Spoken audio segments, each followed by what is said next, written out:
Et bienvenue, traileuses, trailers, runneuses, runners, dans ce nouvel épisode du 5 km à l'Ultra Trail, podcast qui partage des conseils pour que vous puissiez courir et atteindre vos objectifs personnels dans la course à pied.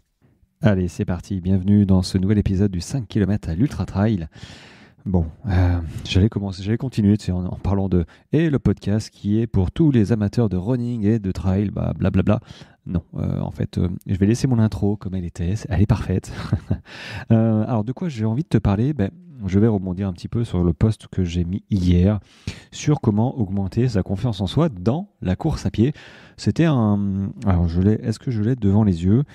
C'était un joli petit graphique avec un phare, un phare dans la nuit, avec le dessus de fixer des objectifs réalistes, et puis après il y a la base du phare sur plusieurs petites pas affirmations, mais petits outils à mettre en place, pour augmenter ta confiance en toi. Mais avant de t'en parler, écoute, je suis surpris par mon post de dimanche, je crois. C'était sur je parlais de ces phrases qui me rendent complètement fou, parce que j'ai des phrases qui me rendent complètement fou quand je les entends, mais ça me met les boules, je te jure. Ça m'irrisse le poil, ça me met de mauvaise humeur. Bon, il en faut pas beaucoup, mais quand je suis en course et que, par exemple, alors, attends, celle que... d'ailleurs, je ne demande plus. Et j'adore il en faut, d'ailleurs, merci à eux pour tous les gens qui sont sur les courses, les bénévoles. Moi, j'ai fini de demander, est-ce que l'arrivée, le ravito, est-ce que c'est dans longtemps, tout ça. À chaque fois, il n'y en a pas un qui me dit non, c'est dans 2 km. À chaque fois, non, mais c'est dans 200 mètres, là. C'est dans 200 mètres. Ouais. Bon. Voilà, les 200 mètres se transforment en même 500. 500, ça fait beaucoup, par rapport à 200 où tu t'attends que ce soit au bout de la rue, clac, c'est 500. Donc ça fout vraiment les boules. Qu'est-ce qui m'énerve en ce moment ? Qu'est-ce qui m'énerve ? Alors, en ce moment, il y en a qui me gonflent un peu. Après, c'est certainement vrai. J'ose croire que c'est vrai. Le dernier en date, c'est aujourd'hui, qui me dit... Qu'est-ce qu'il me dit ? Il me dit qu'il a préparé un 80. J'essaie de revoir en même temps, son commentaire, si j'y arrive. Alors, hop, voilà. Alors, je suis passé de 0 à 72 km en 3 mois en partant de rien. Juste un peu de salle de sport avant et quelques treks en randonnée. Fumeur qui plus est. Le mental fait le tout. Ne vous bridez pas par manque d'entraînement. Si vous vous sentez capable, votre tête fera le tout. Bon, j'aime autant dire que j'ai envie d'écrire mytho, tu vois. Bon, peut-être que c'est vrai. Et encore. Ça se trouve, il a fini son 72 km. Oui, il a fini en marchant et il parle pas de blessure. D'ailleurs, je lui ai fait pas gentiment remarquer, mais je lui ai dit, moi, le but du jeu, quand on fait un trail, c'est de terminer sans blessure, pendant ni après, d'ailleurs. Mais après, chacun voit midi à sa porte, mais bon, il m'a pas parlé, il m'a pas répondu. Bon, après, voilà. Mais quand j'en ai quelques-uns comme ça qui me disent, non, mais moi, j'ai fait j'ai préparé un 100 km en 6 mois en partant de rien. Vas-y, non, va mourir ailleurs. Voilà, me parle pas. Bref, les réseaux sont ouverts à tout le monde, mais il y a parfois des petites phrases comme ça qui m'irrissent le poil. Alors, d'ailleurs, vous avez été nombreux à commenter ce post. Je vais en prendre quelques-uns. Voilà, quelques commentaires. Quelques commentaires. Il y a quoi ? Courir à 8 minutes au kilomètre, c'est de la marche. Bon. Ouais, ça c'est généralement... Ou le marathon en plus de 3 heures, ce n'est pas courir. Oui, vas-y. Toi, ce genre de truc, ça me file les boutons aussi. Alors, la pire, c'est no pain, no gain, Greg Fit Trail. No pain, no gain, ouais. Il dit, quelle expression de merde qui ne voudrait dire que l'on ne peut que souffrir pour avoir du résultat. Mais quelle connerie. Bon, je suis assez d'accord. Non, je suis assez d'accord en fait. On en est passé... Surtout en running et en trail, on est passé de toujours se rentrer dedans pour progresser. Alors oui, il y a des séances, il y a des moments où, ok, faut serrer les dents, faut se faire mal, faut vraiment se faire mal. Mais quand tu fais ce genre de séance, tu l'as décidé et c'est pas tout le temps. Sinon, ça arrive à la blessure. Alors j'ai Aurore qui me dit qui a récapitulé, toi. Courir, ce n'est pas bon pour le dos. J'ai moins mal au dos depuis que je cours. Ouais, qu'elle dit, bah oui, oui, tout dépend de comment on court, hein. C'est comme les articulations. Ça fait mal aux genoux. C'est pas bon pour les genoux.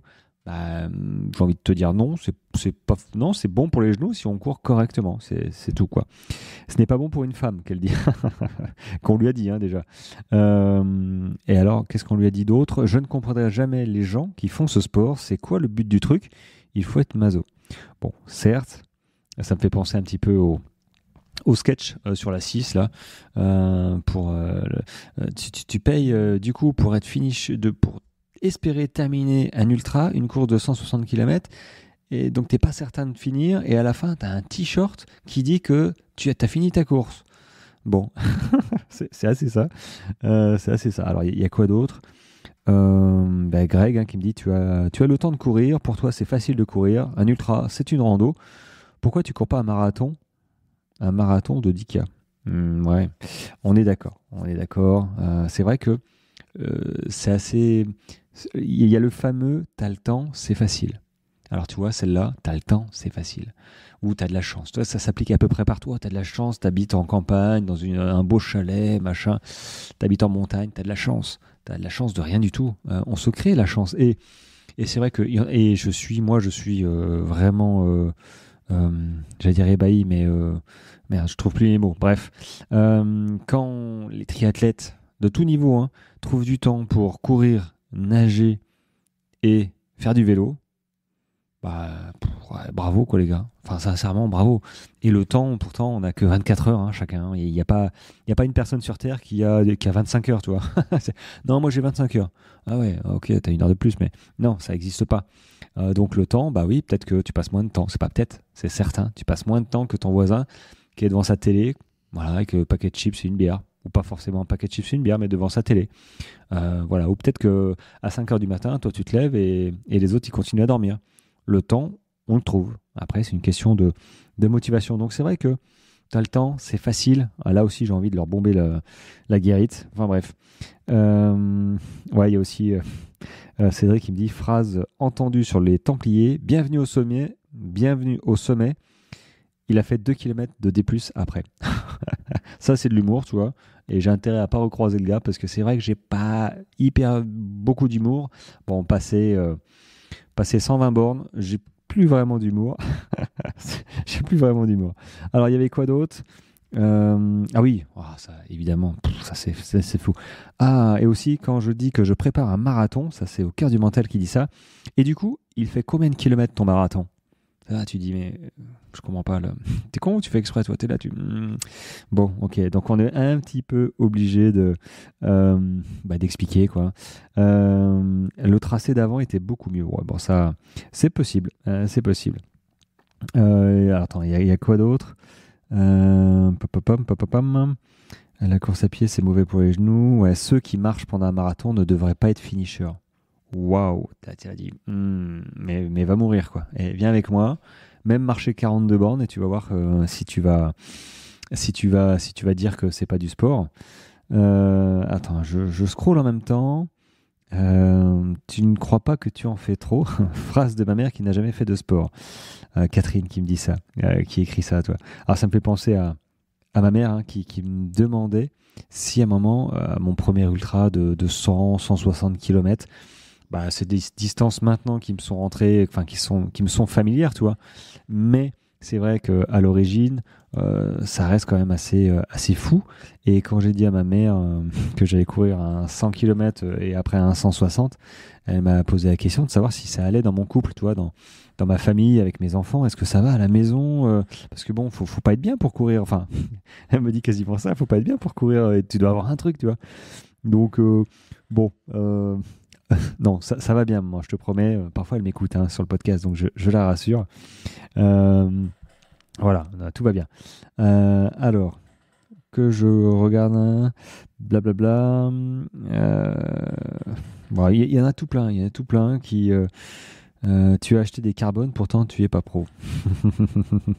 Ouais, c'est pas faux, c'est pas faux.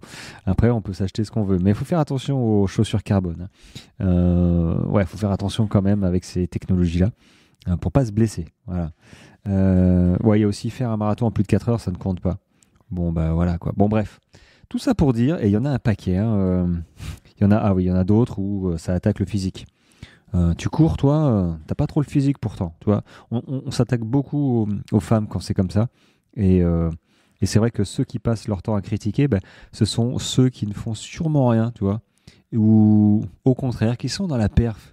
Tu vois, ces connards que tu croises ou qui te demandent, ah, tu fais combien? Ouais, 5 minutes. Ouais, moi j'étais à 4,30 là, j'étais en récup.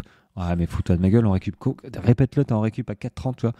Donc, je vais me calmer, je suis en train de monter en pression, tu vois. Donc, on va se détendre, on va se détendre.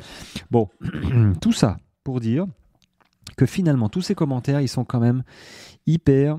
Ça peut atteindre vraiment ta confiance en toi. Si tu te sens pas vraiment déjà à fond, point de vue hein, jauge de confiance, que bah voilà, c'est normal, il faut apprendre à se connaître, faut accumuler de la confiance. Ça vient pas du jour au lendemain en se disant tiens, allez. Je me suis levé ce matin, j'ai super confiance là. Je vais me faire un 20 km, puis je vais croiser tout le monde en bombant le torse. Bah non, ça vient avec le temps, les expériences et aussi un petit peu de prépa mentale aussi. Mais bon, bref. J'ai donc fait un post sur comment augmenter sa confiance en soi avec le phare dans la nuit. Et le haut du phare, c'est fixer. Et je pense que c'est l'une des premières choses à penser. Hein. C'est se fixer des objectifs réalistes. Voilà. Je pense que c'est assez clair comme définition. Hein. C'est-à-dire justement de se fixer des objectifs clairs et atteignables. Que ce soit de courir, on va dire, une certaine distance, de participer à une course ou d'améliorer ton temps. Bref, des objectifs bien définis. Ça peut être aussi perdre du poids. C'est possible. Voilà. Après, il faut adapter ses séances pour perdre du poids. Mais le tout, c'est que ce soit bien défini et que tu puisses mesurer tes progrès au fil des semaines. Ça va commencer à remplir ta jauge de confiance en toi. Voilà. Commencer par des objectifs à court terme avant de penser les étoiles, quoi, tu vois. Après, tu as le droit de rêver. Tu as le droit de dire moi, je veux courir l'UTMB ou la Diagonale des Fous dans 4 ans ou 5 ans. C'est un objectif.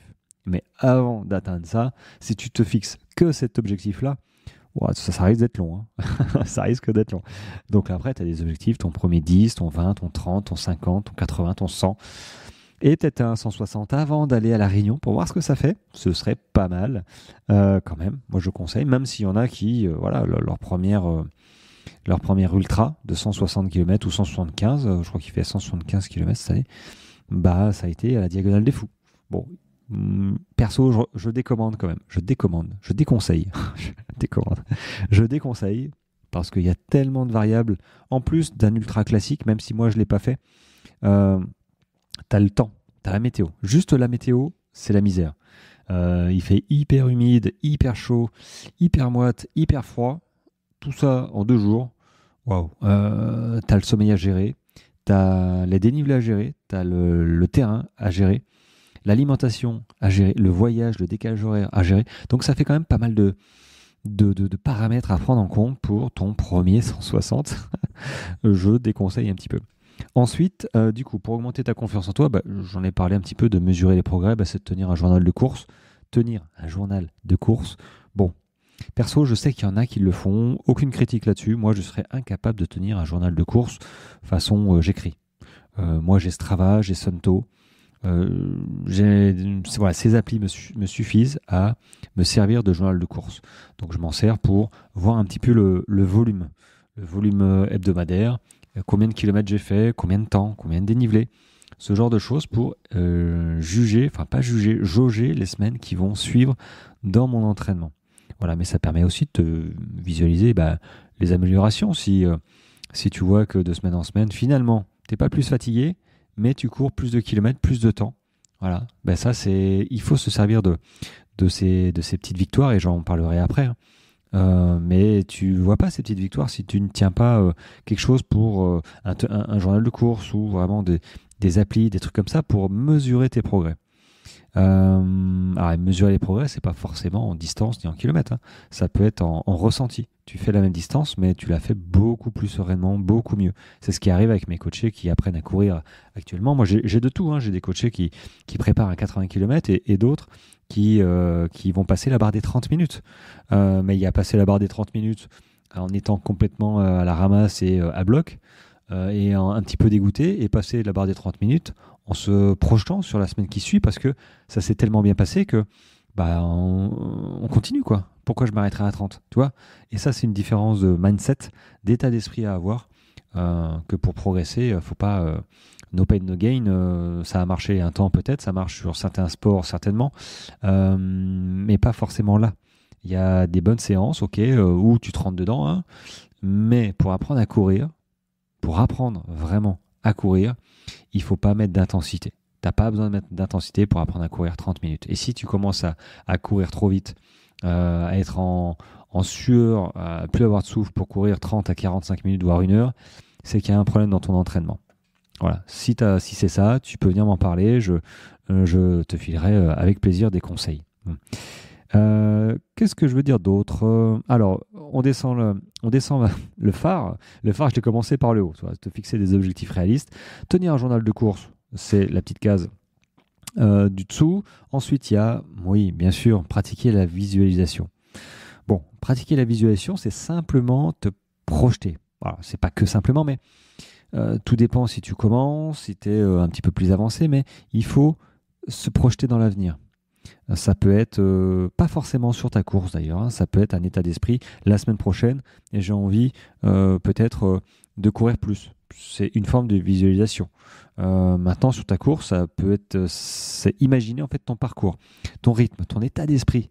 Voilà, généralement positif, mais tu te visualises aussi dans les moments critiques, les moments compliqués, difficiles, où tu sais, tu es déjà passé par là, où tu sais que ça va être compliqué, tu auras peut-être envie d'arrêter. Moi, parfois, j'ai plus envie d'arrêter, mais ça va peut-être m'arriver, hein, je ne me ferme pas la porte, hein, mais je me laisse pas le choix de pas